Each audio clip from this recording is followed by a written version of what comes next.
Hello दोस्तों, कैसे हैं आप सभी। मैं स्वागत करता हूं आपके मेरे चैनल पर जिसका नाम है लीगल पेडागोजी। दोस्तों, इंडियन कॉन्ट्रैक्ट एक्ट की सीरीज की ये पहली वीडियो होगी जो मैं आपसे शेयर करने वाला हूं। ये वीडियो उन सभी स्टूडेंट्स के लिए हेल्पफुल है जो किसी लॉ एंट्रेंस की प्रिपरेशन कर रहे हो, चाहे वो क्लैट हो या 3 ईयर एलएलबी का लॉ एंट्रेंस हो। उसके साथ ही साथ ये वीडियो उन सभी स्टूडेंट्स के लिए भी हेल्पफुल है जो किसी लॉ स्कूल में ऑलरेडी इनरोल्ड है और इंडियन कॉन्ट्रैक्ट उनका वन ऑफ द सब्जेक्ट्स है। तो इस वीडियो को शुरू करने से पहले मैं आपसे रिक्वेस्ट करना चाहूंगा कि अगर आप इस चैनल पर नए हैं तो इस वीडियो को ज्यादा से ज्यादा शेयर कर दें और इस चैनल को जरूर सब्सक्राइब कर लें। तो दोस्तों, इससे पहले कि मैं आपको कॉन्ट्रैक्ट एक्सप्लेन करूं at length, it is necessary कि हम कुछ बेसिक टर्म्स जो है कॉन्ट्रैक्टिंग को जान लें। सबसे पहले हमें जानना जरूरी है कि ऑफर होता क्या है, फिर हम जानेंगे कि एक्सेप्टेंस क्या होता है, फिर कि प्रॉमिस किसको कहते हैं, देन कम्स एग्रीमेंट, उसके बाद आता है consideration and then in the end we will cover कि कॉन्ट्रैक्ट अल्टीमेटली होता क्या है। तो इस वीडियो में मैं आपसे डिस्कस करने वाला हूं ऑफर को, या जिसको इंडियन कॉन्ट्रैक्ट एक्ट में प्रपोजल भी कहा जाता है, कि ये होता क्या है, कितने तरीके के प्रपोजल या ऑफर होते हैं और क्या वेज होते हैं एक ऑफर या प्रपोजल देने के। तो सेक्शन 2 सब क्लॉज ए में ऑफर को डिफाइन किया गया है कुछ इस तरीके से कि when one person signifies to another his willingness to do or abstain from doing anything with a view to obtain the assent of that another to such an act or abstinence, he is said to make a proposal। तो क्या कह रहे हैं section ये कह रहा है कि जब भी कोई इंसान दूसरे को अपनी विलिंगनेस मतलब अपनी इच्छा जाहिर करता है to do a particular act और to not to do a particular act. जैसे कि अगर मैं आपको ये बोलूं कि भाई मैं आपको ये बाइक बेचना चाहता हूँ 20,000 रुपए में, तो मैंने क्या विलिंगनेस एक्सप्रेस की to do a particular thing, that is to sell that bike to you. पर अगर मैं ये कहता कि मैं बाइक बी को नहीं बेचूंगा अगर आप मुझे 5,000 रुपए दे दें, तो ये हुआ to not to do a particular thing, कि मतलब नहीं बेचना उस पर्टिकुलर बाइक को किसी और को। विद अ व्यू मतलब पर आपके मन में इच्छा क्या होनी चाहिए, ये कि दूसरा बंदा इसको एसेंट दे। एसेंट दे मतलब कि एक्सेप्टेंस दे। तो इसको कहते हैं मोटे तौर पर ऑफर या proposal. Proposal Indian contract act में प्रपोजल बोला जाता है इसको, और बाहर का अगर आप कोई कॉन्ट्रैक्ट एक्ट उठाएंगे तो उसमें ऑफर वर्ड इस्तेमाल होते हुए सिनोनिमसली आपको दिखेगा। तो दो तरीके होते हैं किसी भी एक ऑफर को एक्सप्रेस करने के, बता मतलब ऑफर कन्वे करने के, सॉरी। तो दो तरीके होते हैं, एक होता है एक्सप्रेस ऑफर और एक होता है इंप्लाइड ऑफर। एक्सप्रेस ऑफर किसको कहते हैं? एक्सप्रेस ऑफर उसको कहते हैं जब आप किसी भी ऑफर को वर्ड्स के थ्रू, वर्ड्स के माध्यम से दूसरे बंदे तक कन्वे करते हैं, चाहे वो रिटर्न हो या ओरल हो। चाहे अगर आप वो ऑफर एक पोस्ट के थ्रू भेजें या फिर आप टेलीफोनिकली एक दूसरे बंदे को एक ऑफर कन्वे करें, तो इसको कहते हैं एक्सप्रेस ऑफर। अब आ जाते हैं इम्प्लाइड ऑफर किसको कहते हैं।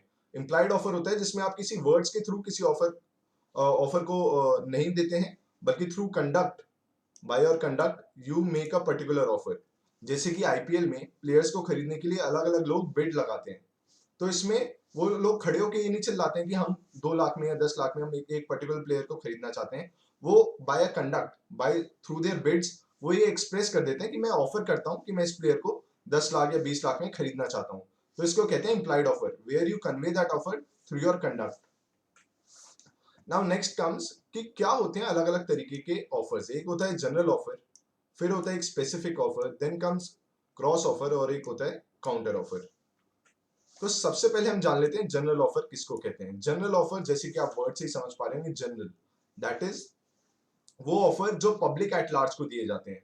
जैसे कि एग्जांपल के तौर पे अगर आपका पर्टिकुलर डॉग खो गया है और आपने पैम्पलेट के थ्रू ये इश्तेहार निकलवा दिया है कि मेरे डॉग को जो भी ढूंढ के लाएगा मैं उसको 50,000 रुपए का इनाम दूंगा, तो इसको कहते हैं जनरल ऑफर, क्योंकि आपने ऑफर दिया है पब्लिक एट लार्ज को। तो अब इसमें इशू ये आता है, इसमें इशू ये आता है कि क्या आप इस पर्टिकुलर ऑफर से हर एक बंदे के साथ कॉन्ट्रैक्ट में चले गए? नहीं, आप उसी बंदे के साथ एक कॉन्ट्रैक्ट कॉन्स्टिट्यूट करेंगे जो आपकी कंडीशन जो उस ऑफर में मेंशन है जनरल ऑफर में वो फुलफिल कर दे। मतलब जैसे कि अगर आपने एक ऑफर दिया है डॉग को लाने के लिए और एक बंदा है, नाम ले लेते हैं राम, और राम वो डॉग ढूंढ के आपके पास ले आए, तो अब आप उस ऑफर के साथ बाध्य हो गए, अब आपको 50,000 रुपए उन्हें देना जरूरी होगा। अब एक बात ये आती है कि क्या कोई बंदा अगर किसी डॉग को ढूंढने गया है तो क्या उस ढूंढने जाने से पहले ये जरूरी है कि वो आके आपको बताए कि sir I accept your offer, अब मैं डॉग को ढूंढने जा रहा हूँ? नहीं, कोर्ट कहता है कि ऐसा जरूरी नहीं है कि आप ढूंढने जाने से पहले जनरल ऑफर की कंडीशन को फुलफिल करने से पहले आप उस बंदे को बताएं कि मैंने आपका ऑफर एक्सेप्ट कर लिया है। अगर आप जाते हैं डॉग को ढूंढते हैं, उस ऑफर को पढ़ने के बाद आपको उस ऑफर का नॉलेज है, उसके बाद आप डॉग को ढूंढने जाते हैं और डॉग ला के देते हैं, तो अब जो पर्सन है जिसने वो ऑफर दिया है, जिसको ऑफरर कहते हैं या प्रोमिसर कहते हैं, वो बाउंड हो जाता है अपने इस पर्टिकुलर ऑफर से। वो जरूरी हो जाएगा कि वो 50,000 का इनाम आपको दे। पर एक केस था लालमन शुक्ला वर्सेस गौरी दत्त, जिसमें बात ये हुआ था कि एक बंदे का एक भतीजा या खो गया था, और उसके बाद उन्होंने ऑफर निकाला कि I am willing to give a particular amount, कि अगर मेरे भतीजे को कोई ढूंढ के लाएगा, या शायद बेटा था, तो मैं आपको इस पर्टिकुलर अमाउंट को दूंगा। तो अब इसमें क्या हुआ था कि उनका एक सर्वेंट था, उसको पता नहीं था कि ऐसा कोई ऑफर या ऐसा कोई पैम्पलेट निकला है न्यूज़पेपर में, या इधर उधर बताया गया है कि एक ऐसा जनरल ऑफर निकाला गया है उनके मास्टर के थ्रू। तो वो जाते हैं, पर भतीजे को ढूंढ लेते हैं वो, उनको पर पता नहीं था कि कोई ऐसा ऑफर निकाला गया है, इतना अमाउंट देने की कोई बात की गई है। तो ढूंढ के लिए आते हैं और वो वापस हैंड ओवर कर देते हैं उनको, जिन भाई साहब ने ऑफर निकाला होता है। पर अब बात ये आती है कि बाद में उन्हें पता लगता है कि भाई अच्छा, ऐसा अमाउंट भी निकाला गया था जो ढूंढ के लाएगा उस बच्चे को, तो मेरे को तो अमाउंट मिला ही नहीं। फिर उनके अंदर लालच जाग जाता है, फिर वो कोर्ट में जाते हैं कि भैया मेरे को उस ऑफर का जो अमाउंट था वो दिलाया जाए। तो कोर्ट बोलती है कि जब आप उस बच्चे को ढूंढने गए, तब आपको इस पर्टिकुलर ऑफर की नॉलेज नहीं थी। तो ये जरूरी है दोस्तों कि आपको जनरल ऑफर के बारे में नॉलेज हो, उस ऑफर के बारे में पता हो, और तभी जब आप उसकी कंडीशन जो उसमें मेंशन्ड है उसको फुलफिल करेंगे, तब the person would be bound to give that particular amount to you. जो भी उसने प्रॉमिस किया उस ऑफर में, वो देने के लिए वो बाध्य हो जाएंगे। इसका एक लैंडमार्क केस भी है, कार्बोलिक स्मोक बॉल कंपनी, जो कि आप लॉ स्कूल में भी पढ़ेंगे, और लॉ एंट्रेंस के लिए भी जरूरी है आपको जानना। इसमें क्या था कि कंपनी थी, उसने ये निकाला था कि अगर हम ये पर्टिकुलर मेडिसिन हमने निकाली है, और जैसे जैसे इंस्ट्रक्शन इस मेडिसिन के पीछे बॉक्स पर मेंशन्ड है, अगर उन इंस्ट्रक्शंस को फॉलो करते हुए भी किसी बंदे को इन्फ्लुएंजा या कोल्ड हो जाता है, तो हम उसको 100 पाउंड देंगे एज अ रिवॉर्ड।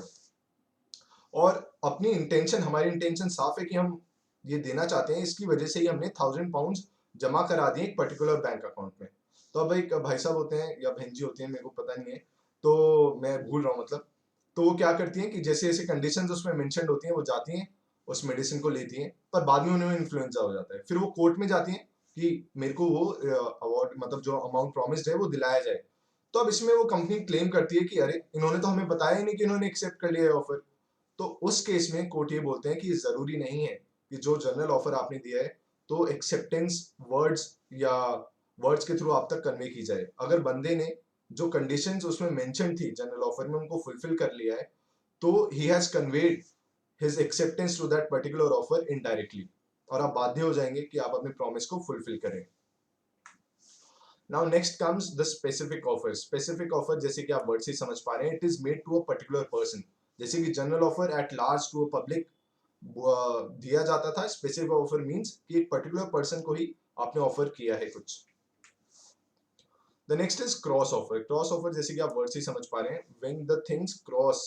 तो इसमें क्या होता है कि ए ने जैसे बी को बोला कि मैं 25,000 में आपको बाइक बेचना चाहता हूँ, पर बी को नहीं पता था कि ए ने कुछ ऐसा ऑफर दिया है। उसी सेम समय उनको भी याद आता है कि हाँ यार, ए के पास तो एक बाइक है बहुत बेहतरीन, तो मैं उसको खरीदना चाहता हूँ 25,000 रुपए में। ऑल्दो अमाउंट सेम है, बाइक सेम है, पर इन्हें पता नहीं है एक दूसरे के ऑफर के बारे में, दोनों ही लोग ऑफर दिए जा रहे हैं एक दूसरे को। तो ये पर्टिकुलर क्रॉस ऑफर से कभी भी एक वैलिड एग्रीमेंट, एक वैलिड कॉन्ट्रैक्ट कॉन्स्टिट्यूट नहीं हो सकता है। क्रॉस ऑफर एक इनवैलिड ऑफर की तरीके से ट्रीट किए जाते हैं इंडियन कॉन्ट्रैक्ट एक्ट में। उसके बाद आ जाते हैं हम काउंटर ऑफर। काउंटर ऑफर और क्रॉस ऑफर में फर्क ये है कि जैसे कि क्रॉस ऑफर में कंसिडरेशन अमाउंट, जिसको मैं एक्सप्लेन करूंगा कि क्या होता है कंसिडरेशन अमाउंट, भी 25,000 रुपए थी, बाइक भी सेम थी। पर काउंटर ऑफर में क्या होता है, ए ने बी को बोला कि मैं 25,000 में आपकी बाइक बेचना चाहता हूँ अपनी बाइक, और बी ने बोला नहीं, मैं तो आपकी बाइक केवल 20,000 रुपए में खरीदूंगा। तो इसमें क्या हुआ, जो उन्होंने पहला ऑफर दिया था 25,000 रुपए का, वो रिजेक्ट हो गया है बाय हिज काउंटर ऑफर। तो अब जो इन्होंने 20,000 रुपए का ऑफर दिया है, अब इसको एज अ ऑफर ट्रीट किया जाएगा, और अगर ए चाहे तो इसको एक्सेप्ट भी कर सकते हैं, डिनाई भी कर सकते हैं। ऐसा नहीं हो सकता, ऐसा नहीं होगा कि अगर इन्होंने 25,000 बोला है, उसने 20,000 बोला है, तो ये भाई साहब बाद में चले जाए, अरे मैंने, इन्होंने ऑफर दिया था मुझे, मैंने तो एक्सेप्ट कर लिया 20,000 रुपए में। वो उससे बाउंड नहीं होंगे, क्योंकि इन्होंने जो काउंटर ऑफर दिया है, अब उसको ऑफर ट्रीट किया जाएगा। अब इनके ऊपर है, जिन्होंने पहले इनिशियली ऑफर दिया था, कि वो उसको एक्सेप्ट करें या रिजेक्ट करें। अब हम जान लेते हैं कि ऑफर कब कंप्लीट माना जाता है। देखिए, सेक्शन 4 बोलता है कि प्रपोजल तब कंप्लीट माना जाएगा जब it comes to the knowledge of the person to whom it is made. Example के तौर पे जैसे ए ने बी को बोला था कि 25,000 में बाइक बेचना चाहता हूँ, तो जब तक बी की नॉलेज में नहीं आएगा कि ऐसा कोई ऑफर मुझे दिया गया है, तब तक ये ऑफर कंप्लीट नहीं माना जाता है। उसके बाद बात आती है रेवोकेशन की। रेवोकेशन का मतलब ये होता है कि जब आप अपने ऑफर को वापस लेना चाहें। रेवोकेशन एक ऑफर की भी होती है और एक्सेप्टेंस की भी होती है। जब मैं एक्सेप्टेंस को कवर करूंगा तो मैं एक्सेप्टेंस के बारे में आपको बताऊंगा। अभी मैं आपको बताता हूँ रेवोकेशन ऑफ एन ऑफर। तो रेवोकेशन कब कंप्लीट मानी जाएगी? रेवोकेशन तब मानी जाएगी जैसे ए ने बी को बोला था 25,000 रुपए की बाइक बेचने के लिए। अब उन्हें ध्यान में आता है, नहीं नहीं यार, मैं तो वापस लेना चाहता हूँ अपना ये ऑफर। तो अब वो कोई भी माध्यम से रेवोकेशन बी को कन्वे कर सकते हैं। और जैसे ही उन्होंने कोई लेटर लिखा और लेटर बॉक्स में डाल दिया और वो उनके पावर और उनके कंट्रोल के बाहर चला गया है, तो वो रेवोकेशन से बाउंड हो गए हैं। जैसे ही it is completed as against the proposer when it is put into course of transmission to the person to whom it is made, so be to be out of the power of the person making it। क्योंकि ए ने अब letter box में डाल दिया, अब उनके control में नहीं है, उनके पावर में नहीं है, तो वो उस रेवोकेशन के साथ बाउंड हो गए हैं। पर क्या बी बाउंड हो गए हैं? नहीं। उस रेवोकेशन से बी तब बाउंड होंगे when it comes to his knowledge. मतलब उनकी नॉलेज में, उनके संज्ञान में ये बात आनी चाहिए कि ऐसा कोई रेवोकेशन भेजा गया है, और तब माना जाएगा कि हाँ दैट कि इस रेवोकेशन से बी जो है वो भी बाध्य हो गए हैं। पर ए कब बाध्य हो गए हैं? जैसे ही वो लेटर जो है रेवोकेशन का वो उन्होंने डिस्पैच कर दिया है, उनकी पावर और कंट्रोल से बाहर चला गया है। और बी कब? जब उनको उस रेवोकेशन के बारे में पता लगे। तो दोस्तों ये थी मेरी वीडियो ऑन ऑफर, जिसमें मैंने कोशिश की आपको हर एक तरीके के ऑफर के बारे में बताने की। अगली वीडियो में बाकी इंपॉर्टेंट टर्म्स ऑफ कॉन्ट्रैक्ट जो है, जो आपको पता होनी चाहिए, उनको कवर करूंगा। और इन द लास्ट मैं आपसे पीडीएफ शेयर करूंगा जिसमें हम क्वेश्चंस प्रैक्टिस करेंगे। तो अगर आप इस चैनल पे नए हैं, पहली बार मेरी वीडियो देख रहे हैं, तो इस चैनल को जरूर सब्सक्राइब कर लें। और मैं एक फ्री क्लासेस भी चलाने वाला हूँ जूम पर। तो अगर आप उससे जुड़ना चाहते हैं तो भी आप कमेंट सेक्शन में मेरे को बता सकते हैं। अपने बारे में आप अपना नंबर ड्रॉप कर सकते हैं और मैं उन क्लासेस से आपको कोलैबोरेट कर दूंगा। Thank you so much friends.